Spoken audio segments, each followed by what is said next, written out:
Ya, assalamualaikum. Kalau misalnya tadi kan kalau misalnya kita melakukan sesuatu karena ingin dilihat orang lain kan jatuhnya jadi ria ya Ustaz. Ya. Kalau kemudian kita malah tidak jadi melakukan amalan itu terus saya pernah dengar katanya itu dihukumi ria juga. Iya, betul ya. Jadi ketika kita misalnya mau nyumbang, waduh, banyak orang nih, riak nih, udah nggak usah. Nah, yang seneng siapa? Setan. Maka itu termasuk talbisul iblis, tipuan iblis. Oleh karena itu, ketika ada rasa riak dalam hati kita mau nyumbang, maka teruskan nyumbang, lalu kita mohon ampun kepada Allah. Ya Allah, ikhlaskan saya. Ya Allah, buanglah rasa riak dalam diri saya. Begitu.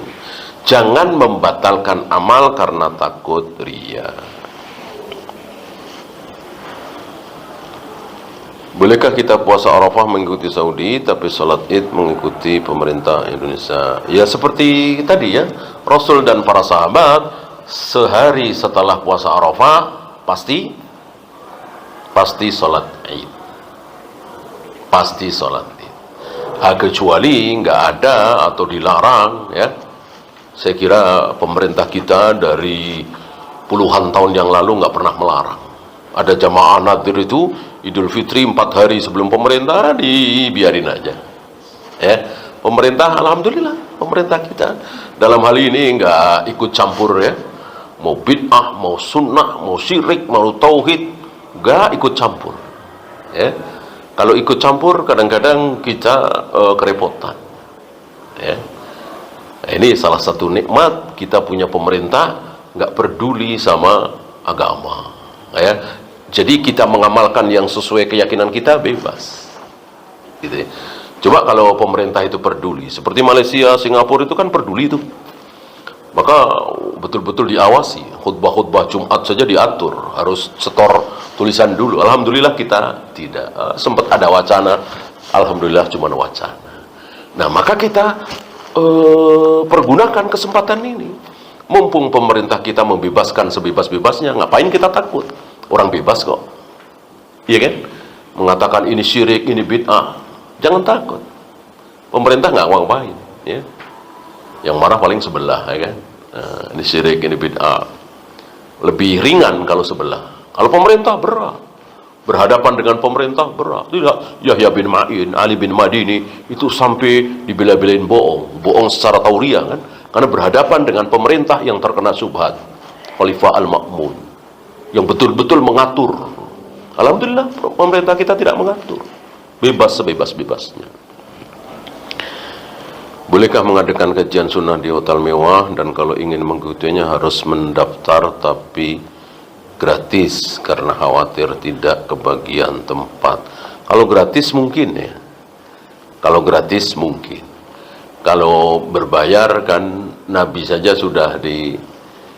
Kalau gratis kan berarti yang kaya boleh masuk, yang miskin boleh masuk, ya kan? Kalau berbayar kan tentu yang punya uang saja. Nah, itu Nabi ditegur. Ketika pembesar-pembesar Quraisy mengatakan, ya Muhammad, kami mau dengar ceramahmu, dakwahmu, tapi tolong kasih waktu khusus, tempat khusus. Kami nggak mau nyampur sama itu. Ditunjuk tuh ada Bilal, para budak ya. Ibnu Umi Maktum yang buta itu, kemudian orang-orang miskin, Ibnu Mas'ud ya. Awalnya Nabi mau mengiyakan agar yang dapat hidayah jangan orang-orang miskin doang. Langsung ditegur oleh Allah, wala ta'du aynaka anhum, ya, jangan engkau palingkan matamu dari mereka-mereka yang ikhlas sujud rukuk kepadaku. Jangan ikuti kemauan orang-orang kafir itu yang telah kami sesatkan hatinya.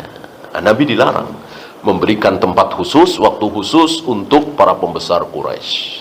Mau ya silakan, nggak mau sudah. Bolehkah memakai minyak wangi yang sudah tercampur alkohol buat sholat? Alkohol najis tidak?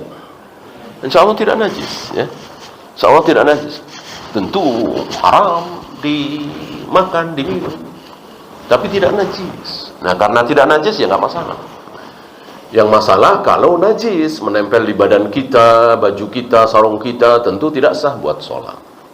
Nah, karena tidak najis maka sah. Kan banyak benda-benda yang nempel di diri kita, haram kita makan, ya kan? Banyak lah. Tapi tidak najis. Wallahu. Ada lagi?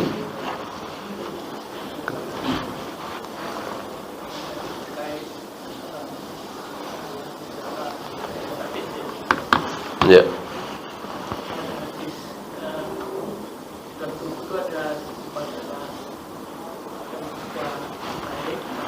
Ya. Menarik ya. Yang tahu tentang hati seperti itu siapa? Siapa kira-kira? Allah satu-satunya. Selain Allah nggak ada yang tahu. Ya, bahkan Allah mengetahui sebelum manusia itu lahir. Allah melihat hatinya dulu. Siapa yang sanggup? Rasul nggak sanggup, Jibril nggak sanggup. Jadi itu hanya Allah yang tahu. Bukan dari hadis itu kemudian ya kita perbaiki hati kita dulu. Nanti kalau sudah baik, yang lainnya ikut baik. Ya gimana caranya? Gimana coba? Kita menjaga hati, memperbaiki hati, gimana caranya? Kalau menjaga mata, jelas antum semua tahu. Menjaga tangan, menjaga kaki, jangan melangkah ke tempat yang haram, kita semua tahu caranya. Kalau menjaga hati, gimana caranya coba?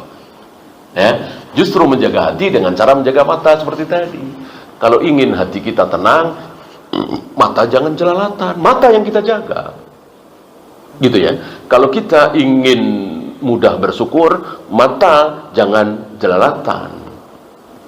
Melihat teman-teman kita yang berhasil, yang sukses, sementara kita cuman satpam, ya tentu sulit untuk bersyukur. Paham ya? Ada lagi? Kalau tidak ada, kita akhiri. Untuk kerja lagi ya. Subhanakallahumma bihamdika asyhadu an la ilaha illa anta astaghfiruka wa atubu ilaik. Assalamualaikum warahmatullahi wabarakatuh.